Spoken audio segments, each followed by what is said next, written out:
We are live on Sportsnet, Sportsnet 590, The Fan, Sportsnet 960 in Calgary, Sportsnet 650 in Vancouver, and Sportsnet Plus. Nick Kiprios, Justin Bourne, Sammy McKee, Austin Mackey in, and Jake the Snake Schultz getting you ready for the fastest hour in hockey. It's the Real Kipper and Bourne show. This show of Real Kipper and Bourne brought to you by Bet365.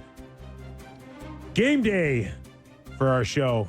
Stanley Cup Final resumes in Sunrise. Florida Panthers, Edmonton Oilers, both looking for a 2-1 lead.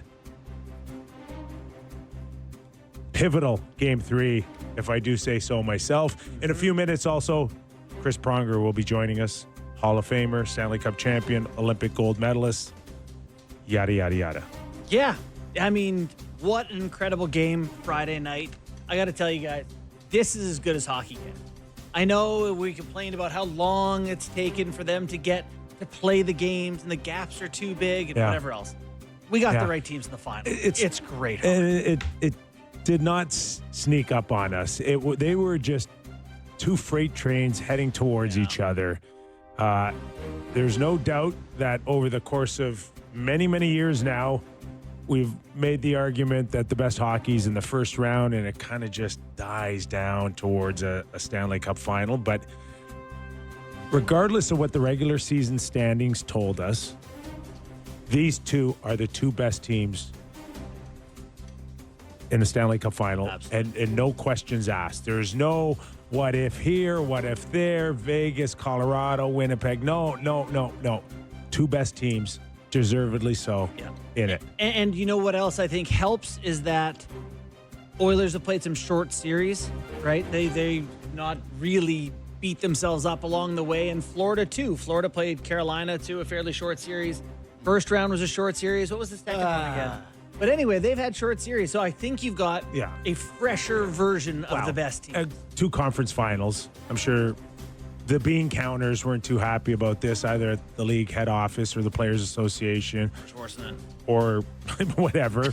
But 5 games. Yeah. 5 games for each club in the conference final gave them plenty of time to get ready again to go head-to-head. And now you got the juice, so the Connor McDavid play he makes on the power play to Draisaitl on the back door. With the toe drag and the shift and the... Yeah. I've heard individual stories from people about what they did or saw. I called my kid, was up in his room reading before bed, and I called him downstairs to come watch it. My buddy said he called his wife downstairs to come watch it. It just was such a perfect embodiment of all the things this guy can do. Yeah. The edge work and the vision and the puck, the hands. Lord. Oh, that's gross, dude. He's done that probably 100,000 times since he's 7 years old. That. But shouldn't do it in the Stanley Cup final. When you do, but he can and he should. Yeah. Right? Should. He did. No, I know. It's just aren't the other teams supposed to be better at it by now? When you go to your respective rink and you actually find a skills coach and a player and players, they now practice that sort of stuff. Yeah. They do. The things that they're doing now to train and to get prepared with the stick handling is just stuff we would have said, well, that's never going to happen in a game. So why am I wasting my time on it? The thing with but they McDavid, do it now. Yeah, but a lot of these guys, if you took a bunch of kids, a bunch of 12-year-old AAA kids, and said, "Okay, you're going to make this cut, you're going to pull it back," they can do it. They can do it. But the ability to set people up at the speed of the game and put them in those spots and still see what's happening as you're doing it. That's why he's the best in the world. That's why he's the best. That's why he's the best to ever step foot on the ice. He is. He is. I mean, you can say more accomplished. And I sent out a tweet saying he's the greatest hockey player ever, and everyone's like, "Oh, Lemieux." They're all more accomplished. Yeah. They're all unbelievable hockey players. Yeah. But nobody that has ever stepped on the ice has looked like he has looked. And maybe we'll say that about every generation's best player going forward. Did we ever say that about Sid? No, probably not. Did we ever say that about Ovi? Did we ever say that about I don't know? Connor's the best player to ever. Ovi scoring goals, yes. Right? Yeah. Yeah, he shoots it in the best. Yeah, he shoots it in the best. Shooting it in the net, he's the best ever. Yes. But no question. I mean, that there are very few, like you mentioned, call somebody into the room moments. Yeah.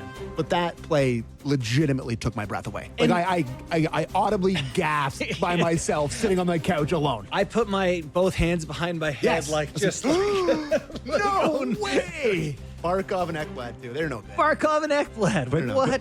But he knows that, like, all of that, all those accolades of being like the best and whatever the best means to you doesn't mean anything if it doesn't come with a championship. And guess what? I don't know if you know this or not, but Florida Panthers won that hockey game. So Right. Yeah. One more thing on that before we get to the actual and game. a 37-year-old guy who's 5'10" was probably the best player on the ice in that game, other than The McDavid. last thing on the McDavid thing is he's always skating, even in the offensive zone. And earlier on that same shift, he's trying to attack in and get in and do something like that, but it's not there, so he bails on it, kicks it out. But it's the skating, it's the attacking that, to me, allows you to set people up. And here's what Sammy's talking about.